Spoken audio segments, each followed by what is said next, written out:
This is the Inferno Podcast, the official podcast of UAB Athletics. Blazer fans, this is the place each week to get an inside look into UAB Athletics. This episode of the Inferno Podcast is brought to you by the Alabama Department of Public Health and Pearl River Resort.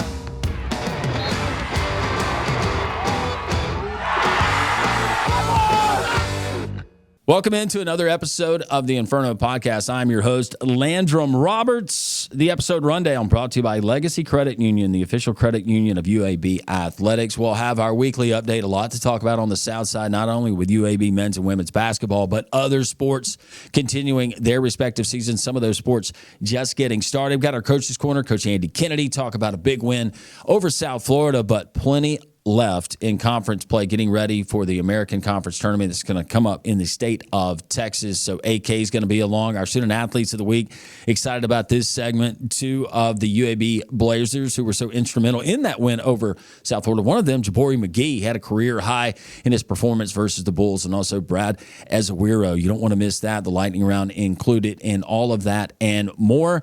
It is the Inferno Podcast. It's episode 26. Glad you're with us. We continue. Trent Dilfer here, head football coach of the UAB Blazers. I want to tell you about my friends at Legacy Credit Union.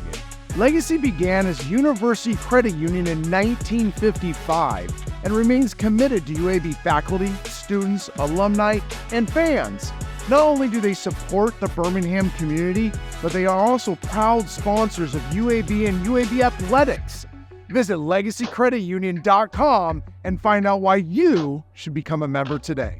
The Inferno Podcast, Blazer fans, we've made it really, really easy for you. There's a lot of different ways that you can consume this podcast each and every week, and we certainly appreciate you doing that. But you're going to appreciate it because we're going to keep you up to date on everything going on within the athletics program, the green and gold. YouTube, it's pretty simple. At Inferno Podcast UAB, like, subscribe, ring the bell, tell your family about it, your friends, your neighbors, spread it around the office. This thing is going to catch fire, literally.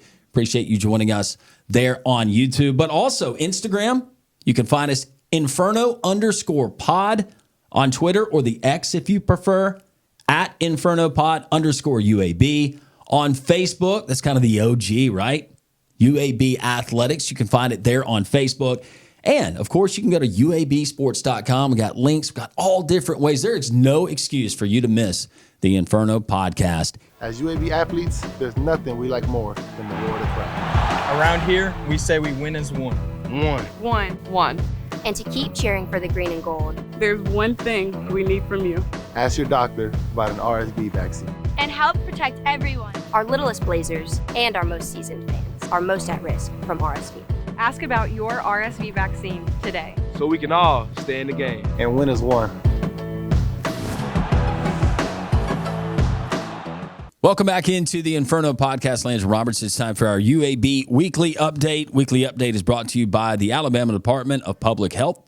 To protect all UAB fans, ask your doctor about your RSV vaccine today so we can all win as one. As you would expect with the winding down of some of the winter sports, spring sports, they kind of cross-blend, emerging. Lots to talk about on the South Side. First of all, UAB baseball head coach Casey Dunn, who we talked to just a few weeks ago here on the Inferno Podcast. They get their season started last weekend there in Charleston, South Carolina, part of the Swig and Swine Classic. They open up against Maryland. They fall in the opener, but they swept play on Saturday, a 20-3 win over Mercyhurst, a 7-6 win over Towson. The game versus Ball State Sunday was canceled, but the Blazers got a 3-game series versus South Alabama coming up Friday, Saturday, and Sunday, 2 p.m., 1 p.m., and 1 p.m., respectively, the first pitch there on the South Side. So get out and support Casey Dunn and the Blazers. UAB softball, Coach Taylor Smart, they're off to an outstanding start. Sanford Invitational, they fell to Sanford on Friday and Saturday, but they beat Indiana State with a walk-off on Saturday and got another win versus Indiana State via the run rule. They're going to host the Green and Gold Classic coming up at Mary Bowers Field. Friday versus Southern Indiana at 2 p.m. Also Friday versus Belmont at 4:30. Saturday versus Purdue at 2, and then Saturday versus Sanford at 4:30. Sunday versus Belmont. So busy action. Got to love that. For more, you can check out UABsports.com for the latest information. Also want to remind you that coming up on February 26th, they go on the road to take on Mississippi State there in Starkville. Women's tennis, they got a win over Minnesota last Saturday. Coming up next, they're going to host Georgia State on Saturday, February 22nd. That's Senior Day. First serve is at noon, and the Senior Day ceremony begins at 11:30. How about this, fans? You're going to receive tacos and T-shirts. Not a bad way to catch some Blazer tennis. Men's tennis, unfortunately, they fell to Troy last Friday. Sunday, their match versus Presbyterian, that was canceled, but coming up Friday, February 21st, they'll take on the University of Central Florida in Orlando. UAB women's basketball, they lost at Temple last Tuesday by a final of 63-53. Next, going to host Tulsa Saturday, February 22nd, 2 p.m. to start there at Bartow Arena, and then on the road at Rice Tuesday, February 25th. At 7 p.m. We don't stop there. UAB Track and Field. Strong weekend in Nashville with the Music City Challenge hosted by Vanderbilt. Solid performance. Next up, you have the AAC Championships at the Birmingham Crossplex, February 28th through March the 1st.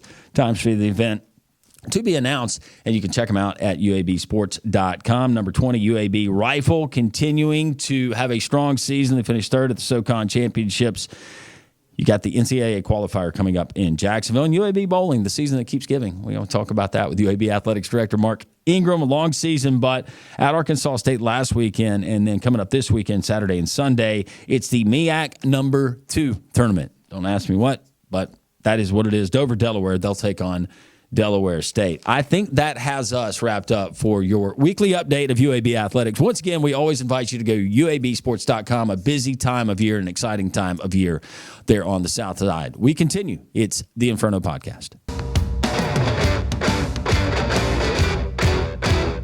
Welcome back into the Inferno Podcast. Landry Roberts along with UAB men's head basketball coach Andy Kennedy. This is our Coach's Corner segment brought to you by our friends at Pepsi and Viva Health. Coach, always great to visit with you, especially after a UAB win. Yeah, you look better after a win. Well, thank you. Yeah. Am I glowing this morning? Yeah, you look better. Well, Coach, you seem like that you got a little glow about you today. Yeah, I'm excited that we won. It's always good to win, especially as you're going down the stretch. So many important games, 6 games left on the schedule, 3 at home, 3 on the road. You've got to do a good job of protecting home, which we've been able to do. We extended that, obviously, in the Bartow Classic by knocking off South Florida to get the season sweep, to keep us undefeated in league play in Bartow. Huge if you're really going to try to chase a championship. It was a fun environment inside of Bartow. The Bartow Classic, of course, legendary. Not only UAB basketball coach, but what he did for UAB athletics and getting everything started and being the pioneer to kind of push the effort for UAB athletics to be what it has become today. Watching the video tribute, seeing Murray and the family, and they were being honored there at Bartow. It brought back so many memories just as me as a kid and following the UAB basketball program and players like you and so many greats that came through and watching games at the BJCC and seeing Beauregard Rooster come out there, the old mascot. It was I missed it. I saw on Twitter that he was there. I wish I would have. Someone would have tapped me on the shoulder as I was working on our inbounds plays to say, "Hey, Beauregard's in the house." Well, it was fun because my wife. Beauregard was that was you our guys. guy. Yeah, and your guys had the warm up tops on with the old logo that used to be there on the pants. That's right. And my wife, she's from the state of Alabama, but she did not grow up in Birmingham.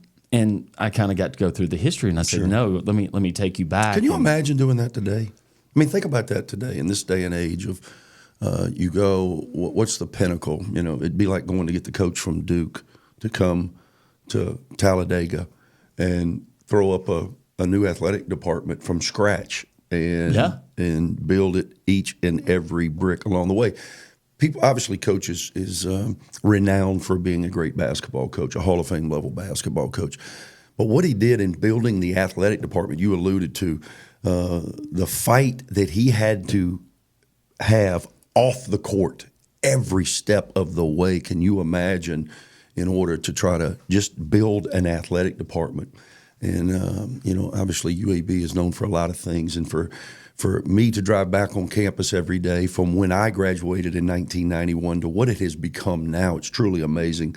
Coach would be very, very proud. Saw some clips of you, AK, back in your day. Yeah, I had that hair, Rock. I had the hair like a little bit like yours. I was kind of spiking it up. If I should have been a little more aware. I'm on my players all the time about lack of awareness, which I think is the number one most important thing in life, being aware. And I was looking, I should have seen my father and said, man, I got a chance to lose this. I want to take better care of it. Wash it every once in a while or something. But I was a little naive, and next thing you know, here we are. You got plenty of money. They got products out there. No, I'm There's good all with kinds it, of man. procedures that you can. Bald you is can back. do. I don't know if you've heard. Look, you pull off bald very, very well, and it adds to intimidation factor, I think. I don't know about that. Not that you need it. I don't know about that, but it adds to quickness of. I'm in elementary school again. In elementary school, you'd get up and you really weren't worried about appearance at the time because the whole girl thing hadn't kicked in yet. You just got up and threw your stuff on, and you were out the door in 3 minutes. Yeah. Well, that's me today. I can just go. Well, especially this time of year, you're so busy. Yeah. I think back to one of my high school football coach, and he was so instrumental in so many things that he instilled in us. I still use to this day in my daily life. Well, going back to Coach Bartow, our coach would tell us before a game, your best will beat their best. Your best will beat their best. And that's something that I always thought about anyways. I go out and I give maximum effort, and I do what I was coached to do. My coach is telling me, and I trust him, that my effort is better than what he has seen from what we're getting. Did Coach Bartow, did he have anything like that? Certain things that he would say to you guys, whether it was during the course of the week or before a big game? Yeah, Coach was very, very steady in understanding. I reflect back on it daily with my team. At the end of the day, I think Nick Saban had the famous speech, The Illusion of Choice. Like, we all think we have all these choices, and I can do this, and I can. You really can't. Not if you want to be successful. You've got to. I'd use the term embrace hard. You've got to do the hard stuff in order to be successful, but it's worth it. Coach would always say, there's a price that has to be paid, and you got to pay that price, and it's worth it. It's worth it at the end of the day because. Life treats winners and losers differently. That's the reality, and you want to pay that price so that you put yourself in that winning column. That's what this program is built on, and that's what we strive for daily. Winning, that's exactly what happened over South Florida. The Bulls come in. You guys handle your business. Let's talk about the game specifically. First of all, for folks who had not seen South Florida play, they got a big man. His last name is Reynolds. He could play D-line maybe somewhere. He could be a good gap filler, but oh, my goodness. Big man, did I miss the scouting report on Reynolds? Did you guys make him mad? Did somebody say something to him that hacked him off? I really think he's the second best low post scorer in our league, maybe behind Dane Danger. But the kid he's been in 4 or 5 different schools. He's been at Power Fives. He comes in, and we knew he's a guy that they're going to go too early. And if he gets it going, those big guys now, he was probably 6'10", 270-plus pounds. And if those big guys don't touch it early, they don't run quite as fast. They don't rebound quite as well. Unfortunately for us, they went to him. He responded early and really got going. He tied his career high with 27 points. He tied his career high with 14 rebounds. So he was a handful for us all day. You blinked in the first half, and it was like, wow, he's already got 15 points. He was having that success early. And I don't take anything away from his game because they're different, but it makes you appreciate a big man like Yaxel and what he does. And there's so many different great facets of his game, and maybe some areas where a guy like Reynolds, well, yes, he's a good, but as far as finesse around the basket, versatility is completely different. This kid is an old school 5. Yeah.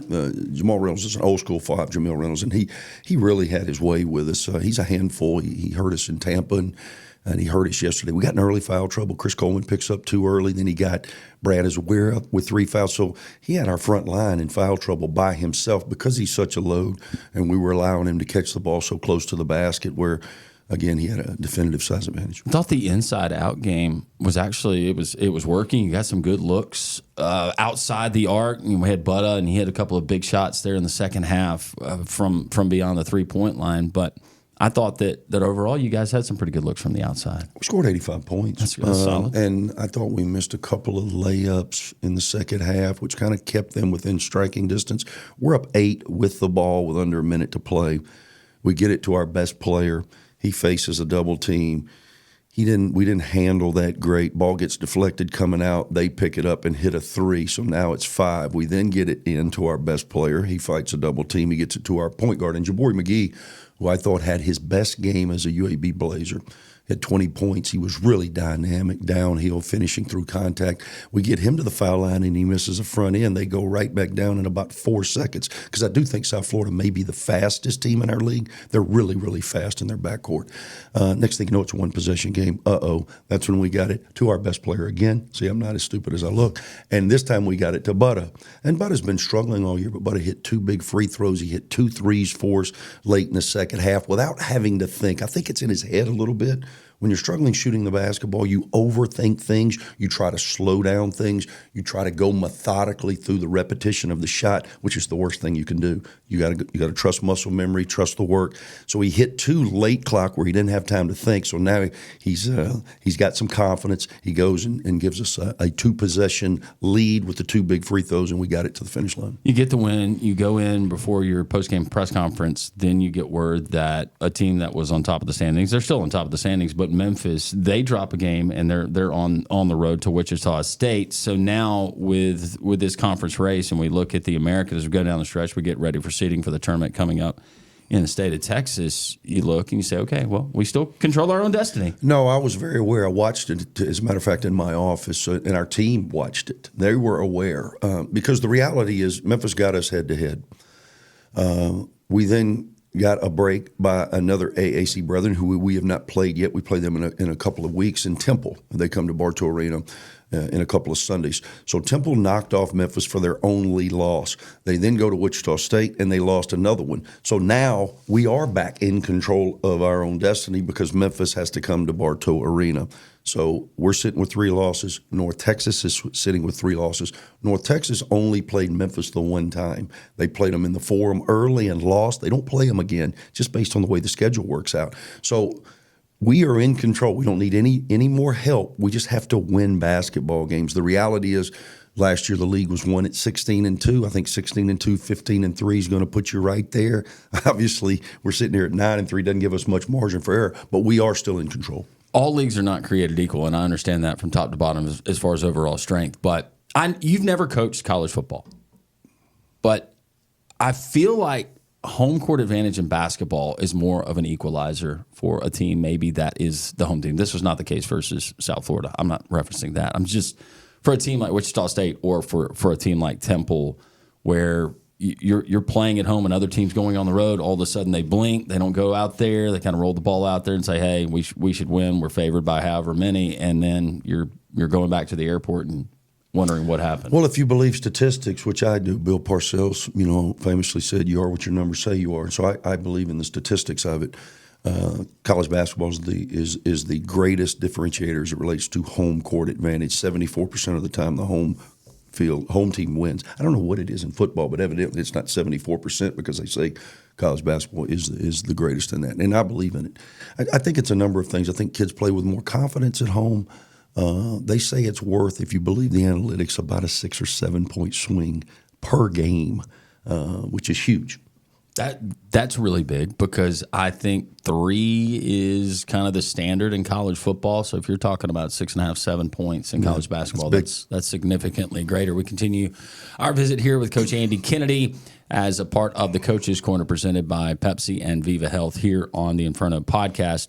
Coming down the stretch, you mentioned that. We're not going to talk about another game that was happening at the time of this taping, but a big one coming up, a Temple team that you can't overlook, coming to Bartow that you're going to host, and you're going to try to finish this thing out strong. And then, don't look ahead too far, but you got Memphis coming back for the return trip. And prior to that, you got to go to Wichita State, who obviously is one of the most storied programs. They're all hard. I mean, and I know coaches say that, and I know fans want to say, oh, you should win this game and you should win that game. You know what losing is? It's the price of competition. So you better come compete, and you better play well. We are not good enough to not play well and win against anybody.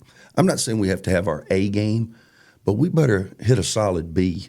Especially on the road, or you're not going to give yourself a chance to win. How many teams have you had at UAB that you could say, well, we're probably good enough to go out there and kind of give a half-A effort?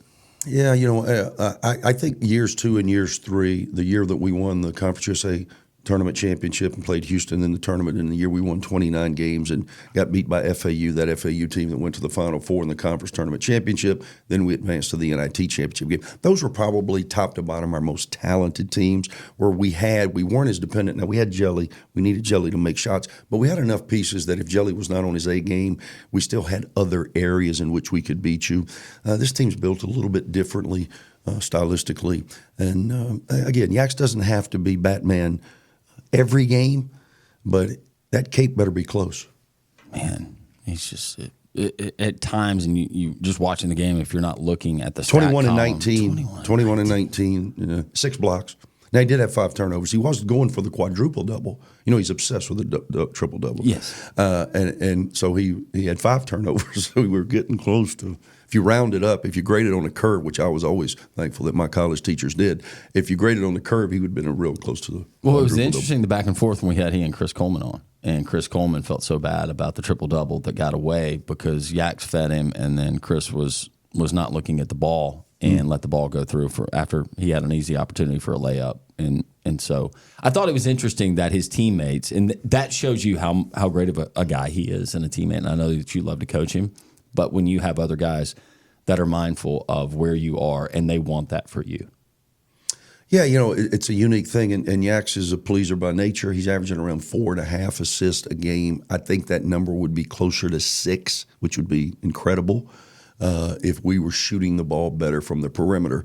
Against South Florida, again, we score 85 points. We shoot 80% from the free throw line, about 45 from the field, and we were able to knock down some threes. So hopefully that's a sign of things to come. I'll bring this up here on the show because you have the Diego Pavia rule there that's been instituted by the NCAA. If you've played a year of junior college and they grant you an extra year of eligibility, just wondering if that's on the table, potentially. For Yax.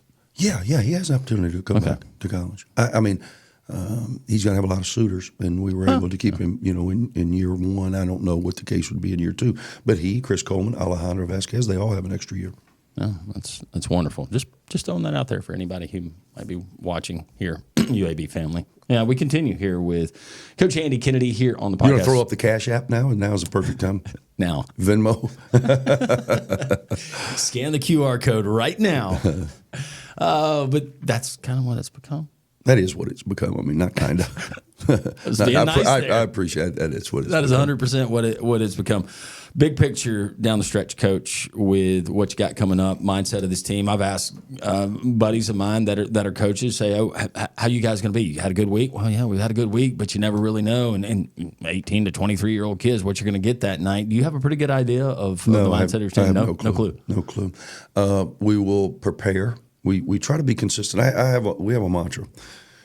We want to try each and every day to prepare the same, and that's a coaching mindset. I know, but it has to ring true. You can't get too high. You can't get too low. Thankfully, we won the Bartow Classic. That game's had so much impact on me personally, and I want to make sure we had a great crowd. We had a lot of people in the building from the old Bartow days, and you want to make sure that they leave with a good memory of walking out and understanding the meaning of the game. So it's great to win that game. And then you got to turn around, and in 72 hours you got to play again. So you got to learn from that, and you've got to make sure that you continue to prepare the right way. But as a coach, foul trouble. Guys making shots, missing shots, everything changes so dramatically throughout the course of a game. You just try to make sure that you're putting your kids in the best position possible to be successful. We want to be relentless in our approach to success. That's on and off the court. We want to be consistent in our approach, habits over everything. We've talked about that. Daily habits, continue to reaffirm that, and ultimately we want to be grateful for the opportunity. You got to bring it every night in the American Conference. If you look across, look at the balance, the parity in the conference. 500 record. That's crazy to think. It's amazing, isn't it? I mean, the league, you never know. And you look at some of the other leagues. 500. I think they're all 500. They are all 500. Isn't that amazing? That's I worked with Carl Ravitch. Carl's a great guy, and he's got a great sense of humor. And I work with him. He is a monster. You know, he's a big baseball guy. Yeah. And I know you are as well. And I did the college basketball stuff with him. Learned a lot. Enjoyed my time with Carl, but does need to get up on his math skills. well. It's unfortunate. No, it happens. You know they get so much stuff from ESPN stats or analytics, and you might see something. Well, you say there something, on, and then you think, man, that doesn't make sense, and then you just kind of go with it. The best way that I could equate it, it's the old the old riddle where you're talking about the son was in a car wreck and on the operating table, and then the surgeon says, "I can't operate. That's my son." And then I have no idea what you're talking about, but I mean, I'm sure it's fascinating. It is fascinating. It turns out that the surgeon is actually, spoiler alert, is actually the kid's mom, but it's just preconceived mindset that it had to be his dad that was a surgeon and not the mom. Kind of one of those, but maybe not. Maybe I just opened up an entirely different thing there. Yeah. Oh, well, that's probably a good one to end on. Awesome. Coach, congratulations on the win. I hope there's no surgery in either of our future before we see each other again. No, you're not kidding. But if you have second thoughts on bringing that back, we can get that look back. So about my hair, you're still obsessed with that? No, you had a good look. That was 80s hair. That was something you would see. Yep. You were probably the guy at the skating rink that had on the cool roller skates that had the. No, I didn't do a lot of roller bumpers. skating. I was the guy out in the parking lot though, because it was kind of a happening spot. Yeah, you were with that hair. Did you have a gold chain back in the day? Of course, multiple herringbones. Coach Andy Kennedy. All right, keep winning. Thank you, guys. Coach AK, the podcast continues. We've got our student athletes of the week, Jabari McGhee and Bradley Ezewiro. We continue the Inferno podcast.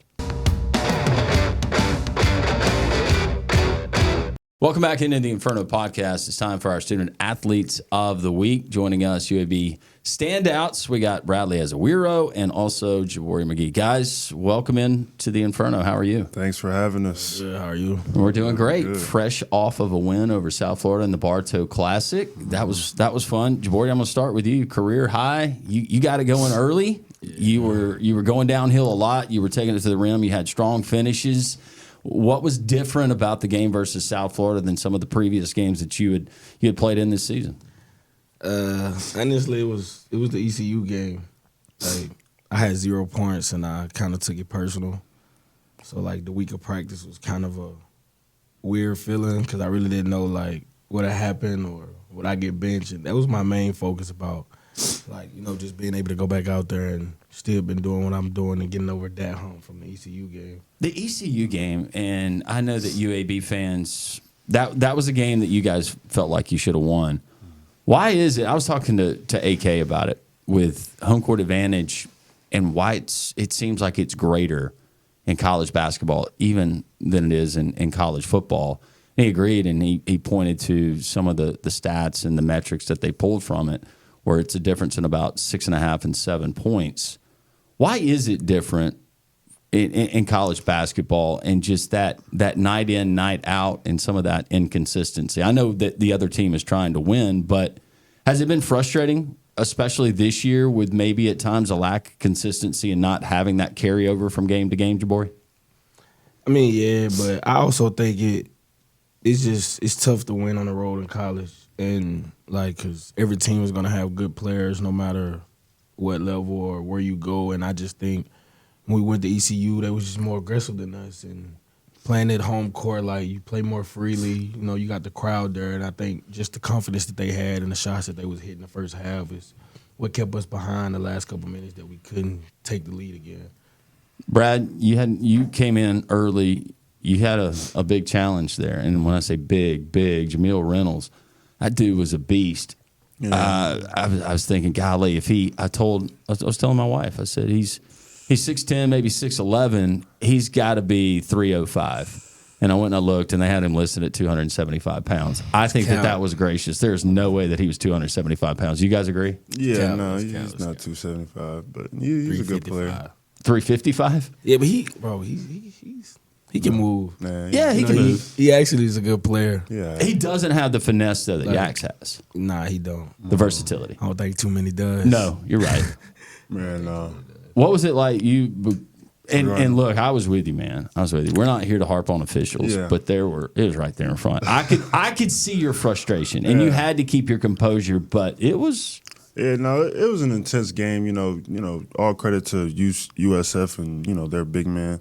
They have a good team, a great coach and staff, all that, but I feel like we just schemed better, we scored when we needed to score. Jabari came through, hit threes, Butter hit 2 clutch threes at the end. So that's just all we need, to beat any team is just, guys making shots at the right time and guys making plays at the right time. Coach was saying that when you went back into the locker room, you guys actually watched at Wichita State and Memphis, and knowing that you still control your own destiny, you got to go out there and do that. How much big picture focus is there for you guys as you head down the stretch and you have these final few games to set up seeding for the tournament? How much are you thinking about that? Is that now a game-to-game thing? Mm-hmm. Yeah, it's a win nightly basis, trying to win out. Just because, we got guys on the team, that really want to win this, that guys on this team that really want to get the regular season, so we get Memphis back at the crib. So, we got these in our mind, but, we're not trying to get ahead of ourselves. We still take it one step at a time. We still have Rice on Wednesday, you know what I'm saying? So we take it one step at a time, so we're not looking too far down. Jabbar, do you want to add to that? Yeah, I really think it just changed the focus point on the team. Like, coming off a loss, and we think, like, that particular loss was going to hurt and change whatever the destiny we had on the season. But, seeing Wichita State bring Memphis in and, beat them, that kind of just puts us back in the neutral zone, still to win the league and still to win out and do what we want to do. So I think that's going to change the focus point, and that's going to get guys to, play more free and be more open. And I think, like, us playing that way is the best way we can play, like, fast and free. I think that's our best term of basketball this year. The Bartow Classic, the significance and what he meant, the impact that Coach Gene Bartow had, not only on UAB basketball, college basketball, but UAB athletics. Mm-hmm. Seeing the video, and I know that you guys were well aware of it, and the stamp that he put, how appreciative are you for Coach Gene Bartow? Because I know that AK probably preaches it a lot through the course of the week, not just on game day. No, yeah, I think we appreciate Gene as much as we appreciate AK, because I feel like he kind of takes a lot of stuff he learned from Gene to, like, put into us with all the quotes and the hard practices and the choice of words, which is all good for us to bring the best out of us. And he harps on best version of self, and I'm pretty sure that's where he got it from. So, like, I think the whole Bartow appreciates him, and I think that's why, like, the Bartow Classic is probably a fun thing to do, and I hope, like, we keep doing that. No, it was a whole lot of fun. Did you guys during the timeouts? I know that you will look occasionally on the video board, and they got the kiss cam going. I see you guys turn around. We'll get in trouble. I know, but every now and then you guys are taking a peek, or if we have a baby race, or when the kids are out there and they're having the dunk contest on the I get in trouble a lot. But did you saw the montage and when he was honored, and of course bringing Coach Murray Bartow and the family out, that had to be special for you guys. Yeah, very special. Gene Bartow, Coach Bartow. I never, we all obviously never met him, but, we obviously hear things about him, and, stuff is implemented every day. Stuff is on the wall in the practice gym. So it almost feels like he's one of our assistant coaches or one of our coaches. So, just listening to him, finding videos on YouTube, stuff like that, just trying to do your research, because, he was a big part of this city. We're trying to also be big parts of the city. So, just trying to have that same, not that same influence, but, listening to his influence, kind of applying it on the court. I want the viewers and the listeners to learn more about Brad and Jabari here and just the personal side and kind of your journey. We'll stay here, and then Jabari will come to you. But Brad, this is stop what number? This 4. Is number 4. Yes, sir. So if I'm going LSU, and then second stop Georgetown, and then St. Louis, and now to UAB. Yeah. How much different? It's a loaded question, but how much different is Birmingham playing at UAB than some of those previous spots? I feel like Birmingham and just UAB basketball in general has like more of a city feel, more of a family feel. You know what I'm saying? We eat meals together. We all fly together. We all do everything together. Everything's in one gym. So I feel like that just gives me like more of like a home experience, you know what I'm saying? Because most of the other schools, hadn't had different rules and stuff like that. But UAB just brings like a family, type of vibe, and that makes you want to play, for the school. It makes you have passion, Obviously, I wasn't here the year before, but I still have the same passion that everybody else has, trying to win and trying to, do something for the city. Even though you guys did it last year, you know what I'm saying? Just trying to add to that, just trying to make, my mark known, just come in here and stuff. So I think it's great. It reminds me a lot of high school, like not in, from a competition standpoint, but from a family standpoint, Sure. from everybody, wanting to see you win and loving you. So it's fun. I've had a lot of love since I got here. No hate. Some schools you go to, a big school or this type of school, and you come in, they critique you already. They're already like, is he going to be good? Who knows? I feel like UAB, allows you a chance to grow. Even when you make mistakes, they allow you to make mistakes. You know what I'm saying? And when it's time to, make the right read, you make it the right read, so you feel comfortable. I'm certainly glad that you're here, Brad. Jabor, you're a guy. Brad. You're a guy that grew up here in this part of the country, Macomb, Mississippi, but Winfield City, go Pirates. Go Pirates. Yeah. I know more about you than you think I know. But your journey in finally getting to UAB, a program that you were familiar with growing up in this part of the country. Mm-hmm. It was alarming at first because it all happened around Christmas. So I really wasn't, I was young, and that was probably like the first time I felt like a school actually saw me outside of Mississippi, because it was kind of rare that, like, schools on Twitter in Mississippi that I didn't even know was real, like their text, but it was a kind of a like reality check for me. And then I moved. Shout out to Coach Blake, like he kind of made it all possible, because if I would have never moved, I don't think I would have ever, like, Cross would have ever saw me and, was able to do the stuff he do for me and help me to get here. So I'm just, forever thankful for that. And as long as I can be here doing what I'll do that. You the best player in Winfield City basketball history?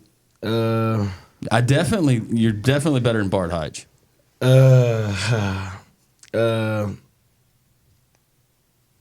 Yeah. I'll probably say yeah. Bart, he was good though, but he was good. He's my buddy. He's good. I don't have a picture like him in the gym though. Oh really? Yeah, Bart Height probably has the biggest picture in the whole state of Winfield. No, seriously, like when you walk in our locker room, he probably has a picture the size of this portrait of him. In the locker room? Yeah, in the locker room. Really? I'm kind of jealous. No, that's fine. He gonna laugh when he say this, but I kind of am jealous. We can get you a mural.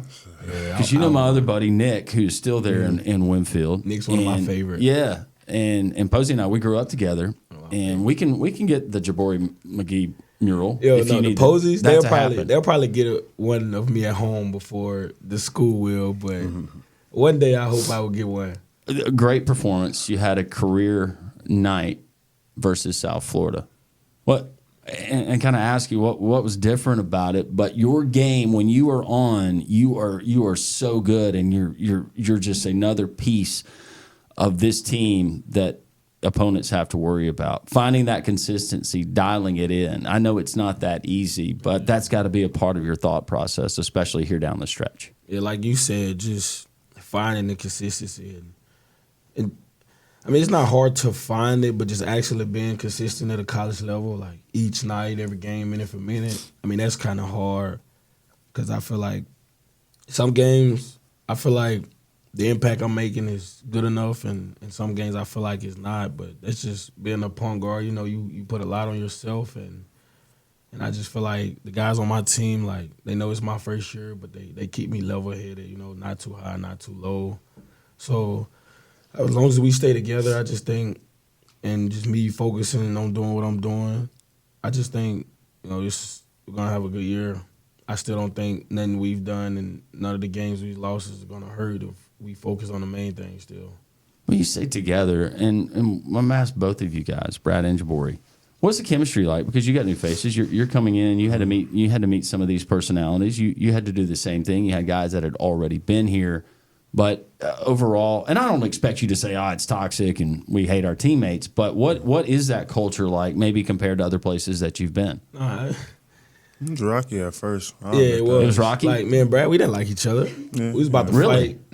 Me and Brad, like, we had coach, like, let's go into that. Yeah. We've had a lot of practice battles. Like, practice gets intense. Sure. And I don't like the screens, he said, but I love him in the game, And I just had to grow up, and, because, like, the first our first month of Jabori, you look competing. like at times, and I'm going to interrupt, but you do look like at times that, you know what, that's fine. Throw the basketball off. You want to go, let's go.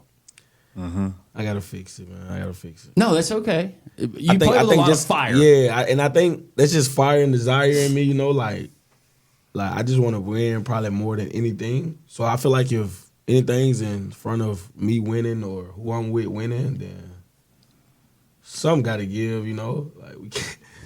You know, but I don't think us versus anybody. I don't think you ever get in a war and two people get what they want. Yeah. So I think I'll choose me over anybody. Yeah. But yeah, me and Brad, like it was crazy at first because compared to how we started and compared to how the JUCO team I was on last year, like I didn't think it was gonna work with any of us because of like how much pride we all had and how arrogant we was as a whole. And even the guys like from last year, like adding the new guys that we was kind of toxic coming in because we was already like fired up and. Coming off the preseason champs, like we was already like everybody was trying to prove something in the first days, and it just all didn't click at once. But over time, like it kind of worked out, because we all kind of seen each other's side, so we know like when we can push each other hardest and when we can't. And I think that was the biggest part because in the games, I feel like I'm gonna say something that somebody's not gonna like in a moment, and I'm loud, so it might comes out a little different, but is what it is.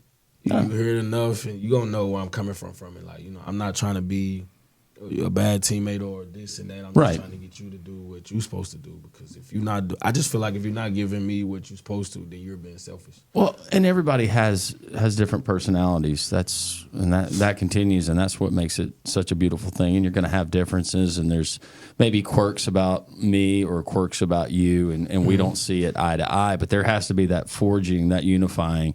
I'm guessing that you didn't do any team building exercises, like any trust falls where you close your eyes and hopefully Jabori catches you. No, see, last year, like the new guys, I wasn't here last year, but I was.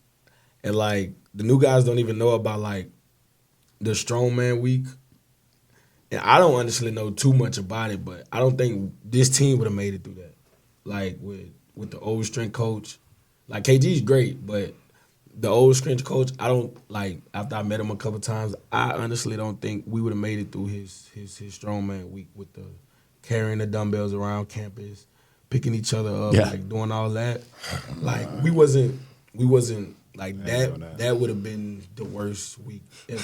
Because the pride we had, like we wouldn't even work together. Like we would all try to do it on our own, and he would have showed us like, yo, you ain't gonna do it on your own. So you guys get off to the rocky start. Yeah. Well, how did it come together? Because it's pretty kumbaya right now. Well, I mean, I was saying that like Rocky as a team, like just like not even just Jabori. I mean, I had to find a way to get along with everybody. Me and everybody had to trying to find a way to have a relationship. But I think me and Boy are kind of like the same person, but just kind of like he's a jackhammer, I'm a scalpel. You know what I'm saying? I feel like we both can do the work, but it's just, different people. So, but like we are the same. So, even after these arguments, even after these on the court arguments, we went right back to each other's house and played video games, for a couple hours. So it doesn't bother me. It's like, I played 4 years in college, so it's kind of just like water rolling off my back, getting it to him with your point guard. That happens every day. That happened to me every day for the last 4 years. So it's really nothing new. So I think it should. So, I mean, it just builds competitive spirit, lets me know that Jabori not going to just go away if somebody talks to him.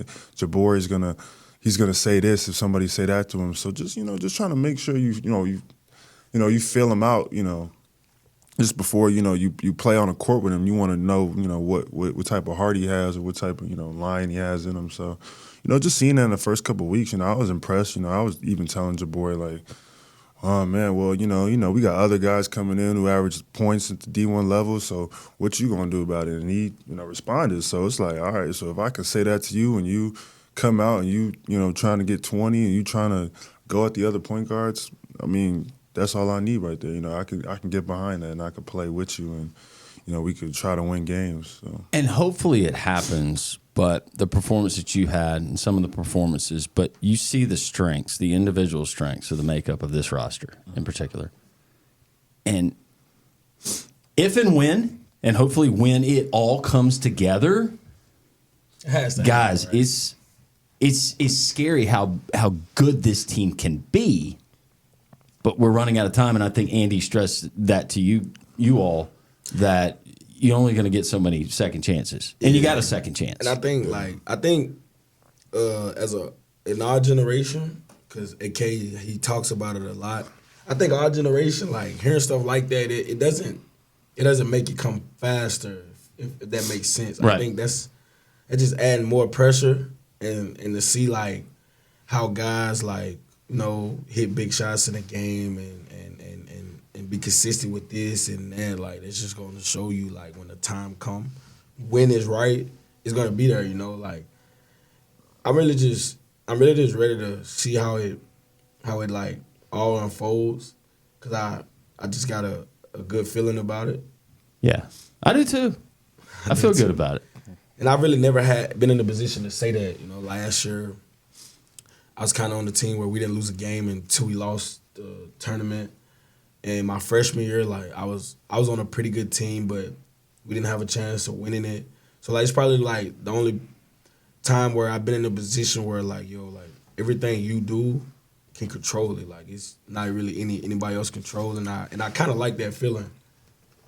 No, it's anything you want to add? No, I mean, your boy hit it right on the head. Just having that dog mentality.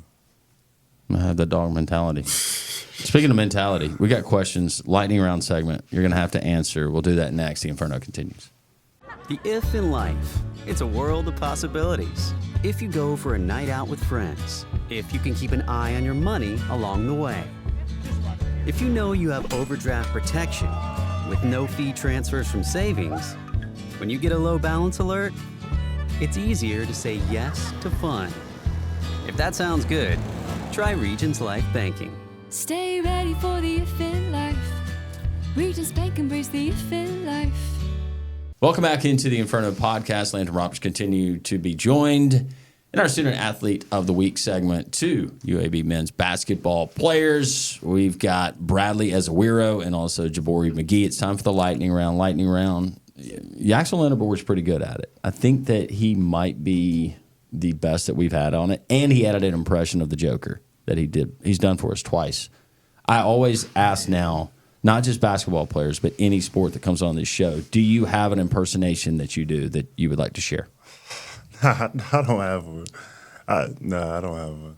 Nah, me neither. Okay. I wish I was good at stuff like that, though. No, you can start practicing for the next time that you come on the Inferno. Yeah. That's what we're going to start throwing out to Yax, I think. Who do you think he impersonate? Honestly. Well, I could. I don't know. I haven't really thought about it until just right now.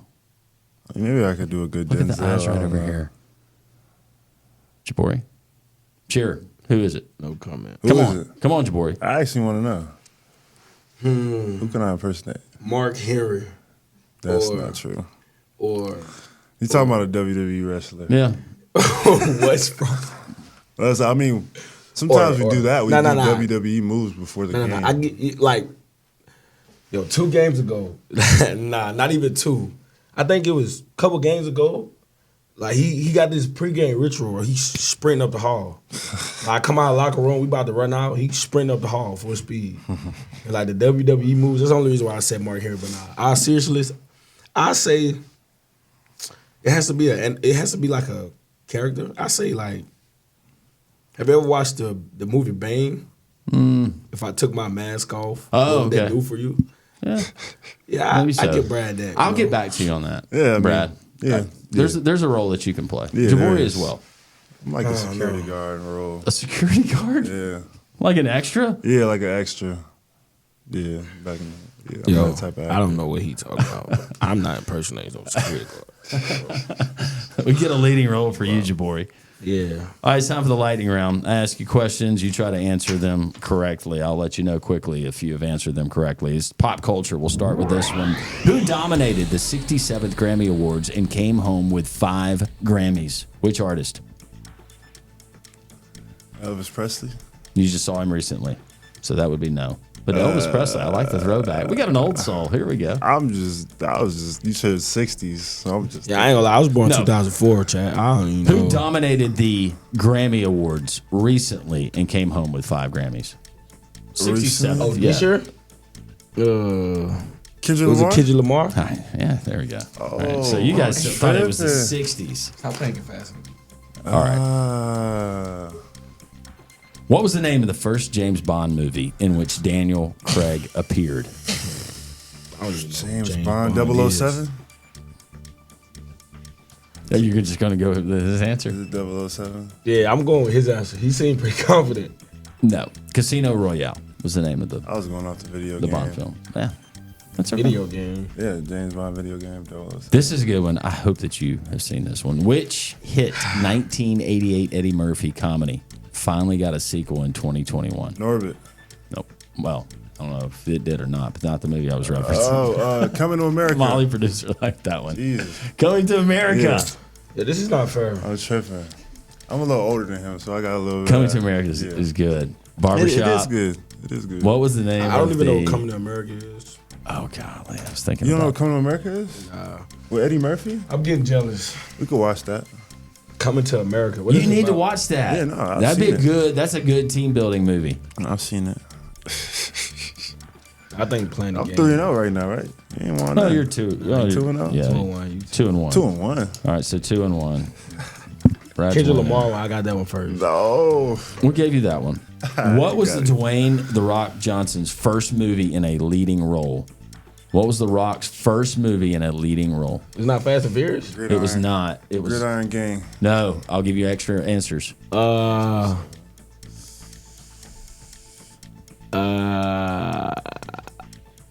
Yo, my mom see this. She gonna be.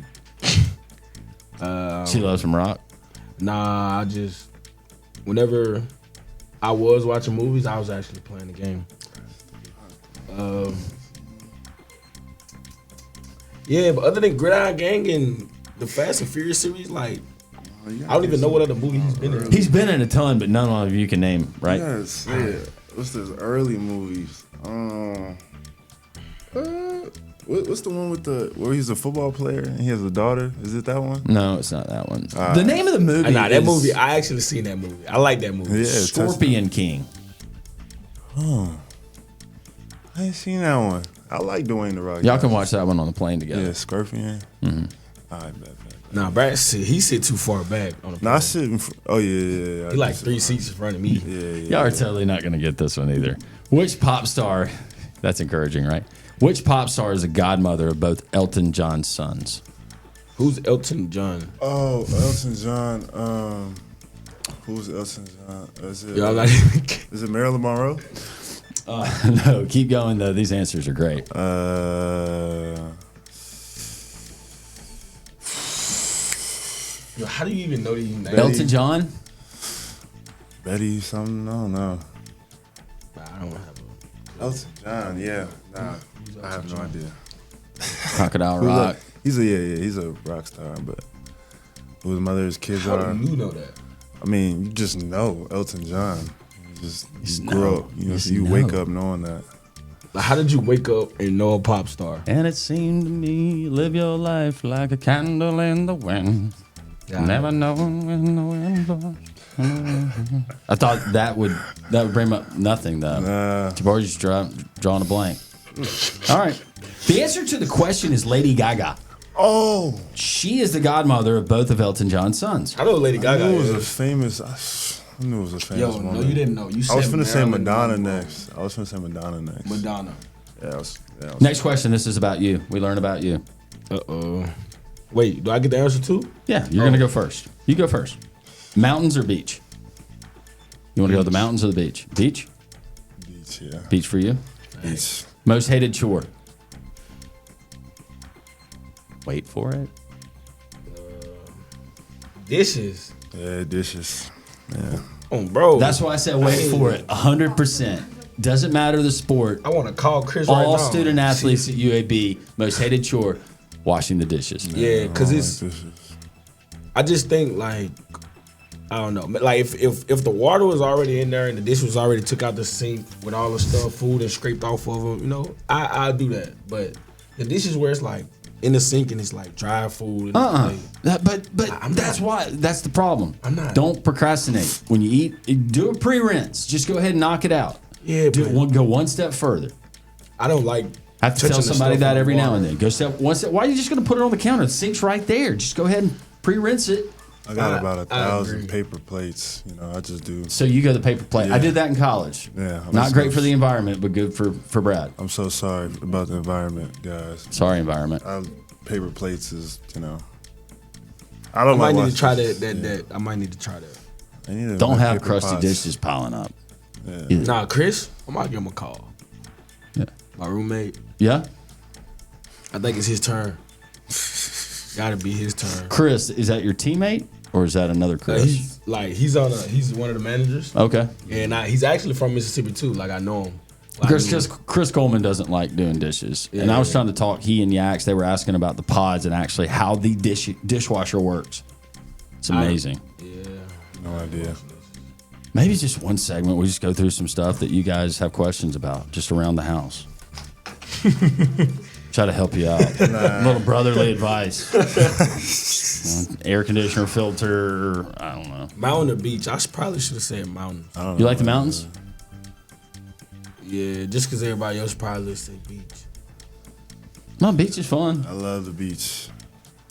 Alabama's got some beautiful beaches.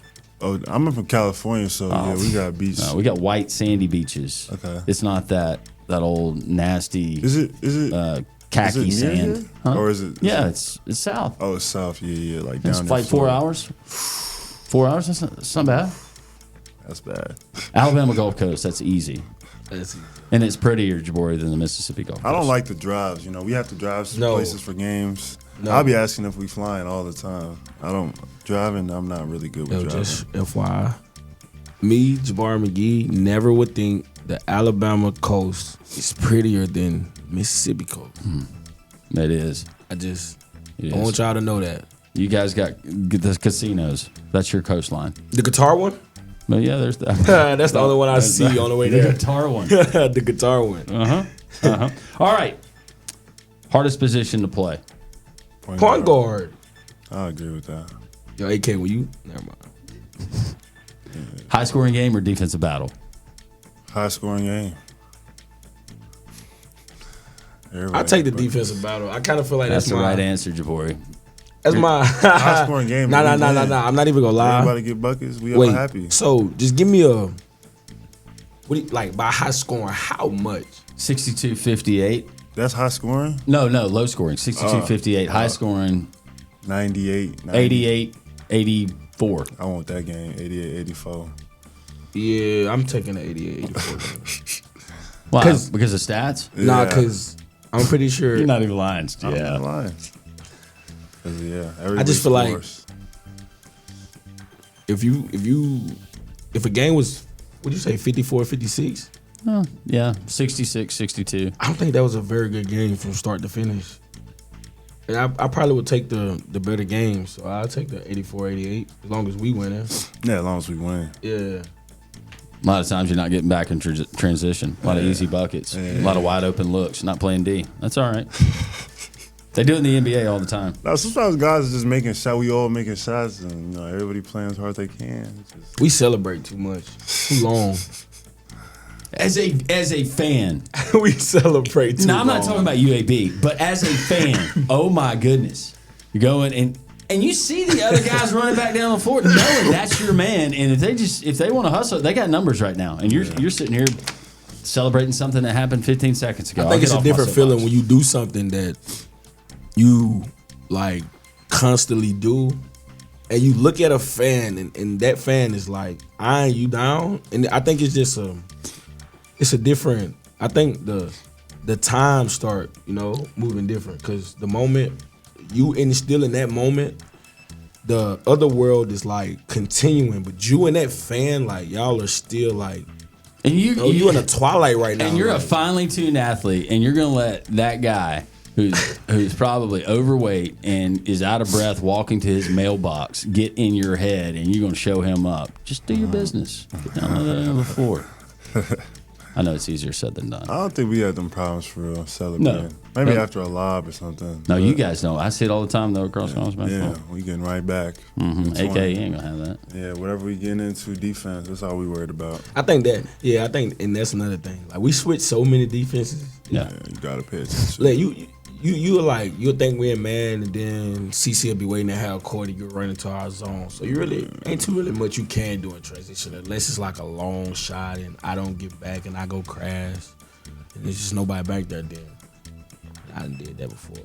Favorite sport to watch on TV besides basketball? Baseball. Football. Baseball for you? Yeah. That's an interesting answer. You said football. Of course. And that's a common answer, and I like football too. Baseball, Major League Baseball? Yeah, Major League Baseball. You a Braves fan? No. Sorry. I'm a Dodgers fan. That's what I'm saying. Like, Dodgers, goodness. The Braves are good, though, you know. You guys have good hitters. Great. Well, congratulations on your World Series. You bought it. I mean, yeah, we bought it, Shohei Ohtani. You know, we also bought another hitter. I forgot his name. Who else you get today? Why even watch the Major League Baseball All-Star Game when you can watch the Dodgers all season long? Dodgers. Yeah, I mean, it's hard, you know, to be the best, you know. We bought Shohei Ohtani. Yes. You know, I actually Freddie like Freeman, Shohei. guys like that. Mookie Betts. Just have the best all-around team. I got respect, but I'm a Braves fan, so I got to hate. I mean, you guys have a great team. You guys, honestly, before Acuna got injured, you guys had World Series hopes. A lot of injuries. Spencer Strider goes down. Yeah, so... Yeah, I mean, late in the season, Austin Riley. Yeah, you guys took a tough toll. Yeah, you guys took a tough toll. Well, the pressure's on the Dodgers. Yeah, with that payroll. Yeah, no, we're gonna run it back. You know, while the Braves are, you know, down and out, we gotta run it back. Jabori, you said football. Yeah, of course. Pro in college? I don't really watch the NFL. Unless I'm watching like somebody I know or something like that. But I'm not just typically. I didn't even watch the Super Bowl. I didn't watch. You have a favorite pro team? Any pro sport? Team? I don't. No? Nah. I'm a 49ers fan right now until whatever Shavarius Ward do out of his free agency. Probably gonna be the Rams, and then I'll be a Rams. Yeah, I'm simple. Lakers, Chargers, Dodgers. I don't really like the Kings like that. Mystics? No, I'm talking about hockey. Oh, hockey. Yeah. Like, cool. Yeah. Hockey. Mystics, that's still a team, Mystics? Right? Or is that the Sparks? That's the Sparks, yeah. Sparks. Mystics is in D.C. I get my WNBA teams. I don't lie. Now that I think about it, I played the game hockey, and I think I'll do it in real life. Hockey. Wait, hockey? Can you ice skate? No. I can. You can? For some reason, I can. You can ice skate. I can't. Nobody will probably believe this, but for some reason, I can. Like, I can ice skate, I can swim, whatever else. Ice skating is just rare in this part of the country. Woke up one morning, didn't know I could play golf. I could do that. I can't play tennis, though. I like golf. I can't never, like, the racket don't like me or something. Like, I can't get it, the ball. What about pickleball? You ever play pickleball? Donnie is a legend. Like, he made me give it up. Ryan Donahue in the Virgin Islands. Like, he just got too much experience with that. Like, went to the Virgin Islands and he's good at pickleball, really. Yeah, he looked like him and Joey. He looked like one of them pros out there, man. Can't beat him. Don't nobody want to play pickleball no more. Longevity, though, man. Yeah, him and Joey. Those older dudes, they'll still be playing at a high level because it's not the wear and tear on the body. Yeah, that game's different, you know. Yeah, hey, this has been a lot of fun. Appreciate you guys hanging out and joining us. I'm so glad that I've learned. I feel like we've learned a lot about you guys. I really appreciate it. You know, thanks for having us. Let's win a championship. Let's do it. Championship. You got a message for the UAB fans before you leave? Message for the UAB fans. You know, it's gonna be. It was a rocky start. You know, we understand that. You know, as a team, you know, we understand what non-conference did to us, but I feel like we're righting our wrongs, you know, being top 3, top 2 in the league, you know, and trying to ultimately win it. So I feel like, you know, don't give up on us yet. You know, we still have a lot of time. We still have games to play. We still have, you know, time to go. You know what I'm saying? Even though you like to say, oh, there's not a lot of time left, you know, do what you know, but you still, you know, we still have time. You know, there's still time to right our wrongs and make things happen. And the postseason is magical for y'all, especially y'all. So, I'm trying to see what that be like. So, I don't know. Yeah. Postseason, we're going to see what, it's talking about. Don't ruin our year. By the way, going back to Winfield, Jabori. Pizza bar, ham and cheese sandwich. You ever had it? Mm-hmm. Yeah? Of course. That thing's money. You want to be friends? No. I keep telling Brad, I swear he discredited, he plays a lot, so don't take this serious when I say it, but everything about me and where I'm from, he just discredited just because he know that it make me mad. But because I'm from California. LA. He's at the top, and I'm like, but I keep telling him. I can say that. I keep telling him, he just won't drive an hour to home with me. I promise. He'll see one day. He just won't listen. He don't listen. I like the stories. Embrace culture, man. He don't listen. I'm from LA. I'm a little bougie, so you talking about ham and cheese sandwich. He don't think Winfield's bougie either. I ain't eating that. That's just crazy. It's bougie out there? Winfield's different, man. All right. I'll take y'all word for it. He takes you back. They'll have a parade. They'll have an impromptu parade you guys will be in. When they retire his jersey, I'll come back. But yeah. When he gets a mural in the locker room. I don't even think they retired Bart's jersey. Did they? 22? I don't know if they did. Because I remember somebody, I don't think that ever happened. Jabori, you gotta do something. Thank you. Thank you. We're probably going over the time. No, that's fine. That's all right. You'll be back. Inferno podcast continues. That's the only way I'd go to. Well, that's going to do it for the Inferno podcast. We appreciate you joining us each and every week on the Inferno. We appreciate our guests today, Coach Andy Kennedy, men's basketball, our student athletes of the week, and Jabori McGhee, and also Bradley Ezewiro. You can find us there at uabsports.com. Like, subscribe, ring the bell, pass along to all your friends. We appreciate all of you consuming this podcast.